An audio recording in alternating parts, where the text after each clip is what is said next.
Hi everyone, and welcome back to English Podcast.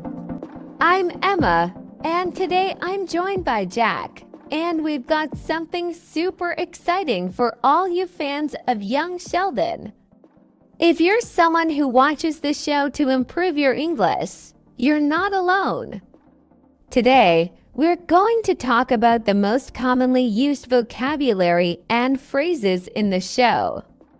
But we won't just list them, we'll explain each one in detail and give examples. Jack, are you ready? Absolutely. Emma, Young Sheldon is packed with natural, everyday English, mixed with some quirky and scientific terms.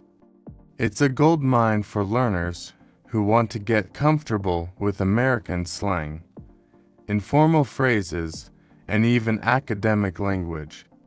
Let's get started with one of my favorite words from the show, bazinga. Okay. Technically, it's from the Big Bang Theory, but Sheldon uses it in both series.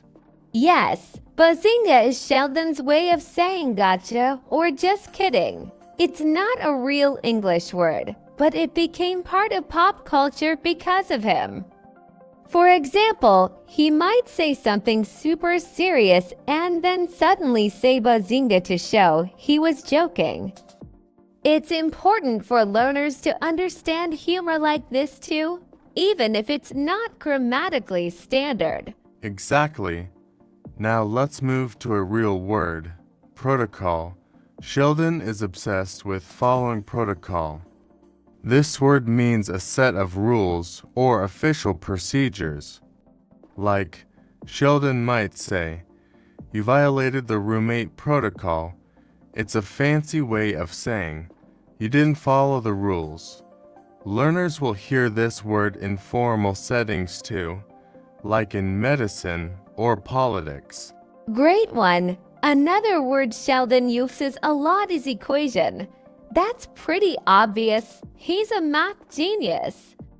But the word pops up even in casual conversations.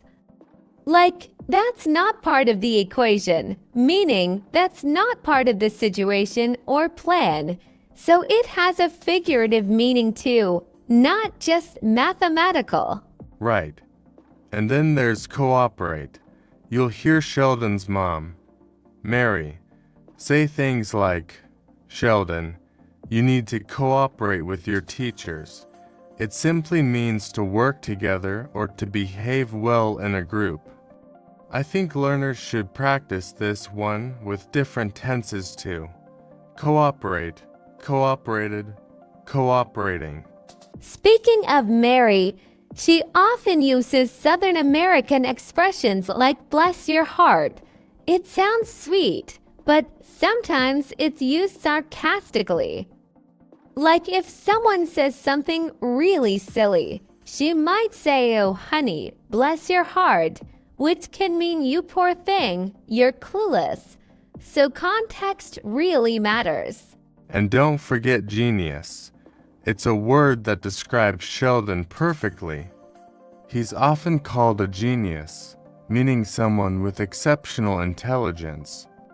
But interestingly, the way people use it around him is sometimes sarcastic too. Like Georgie might say, "Nice going, genius," after Sheldon makes a social mistake. Another one I've noticed is hypothesis. Sheldon often says, "My hypothesis is." It's a scientific word meaning an educated guess. Learners can use it when giving opinions, especially in academic discussions. For example, my hypothesis is that too much screen time reduces focus. Nice. I'd add obligation. This comes up when Sheldon talks about responsibilities. Like, "It's my moral obligation to correct them." It means something you feel responsible to do. Not just a task, but something you think is ethically necessary.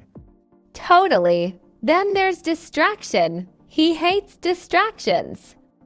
This word is super common in English. You can say, I turned off my phone to avoid distractions, or noise is a big distraction for me while studying. It's one of those practical words for daily life. Also, how about sarcasm? Sheldon famously doesn't understand it. Sarcasm is when someone says the opposite of what they mean, often to be funny or critical. For example, saying, "Oh great, another test," when they're clearly not happy. It's important for learners to understand tone and body language too. Yes. I think one of my favorites is curiosity. Sheldon always says things like, my curiosity has been piqued. It's a fancy way to say I'm really interested in this. I recommend learners to use this instead of always saying I'm interested. Let's not forget routine. Sheldon lives by routines. From bathroom schedules to dinner times, routine means a regular pattern of behavior. And honestly, it's a word everyone can use. Like, I follow a morning routine to stay productive. Jack, I think we could keep going for hours. But let's wrap up this part by reminding our listeners to pay attention to how words are used in context when watching Young Sheldon. It's not just about knowing the meaning, it's about how and when to use it. Exactly. And don't just watch passively. Take notes, repeat phrases, and practice using them in your daily conversations. Shows like Young Sheldon are excellent tools for that. Thanks for sticking with us, everyone. This is just part 1. We'll be back with more phrases and real examples from Young Sheldon.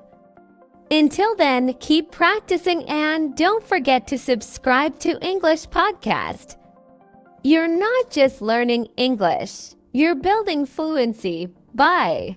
Bye, everyone. Keep watching, keep learning.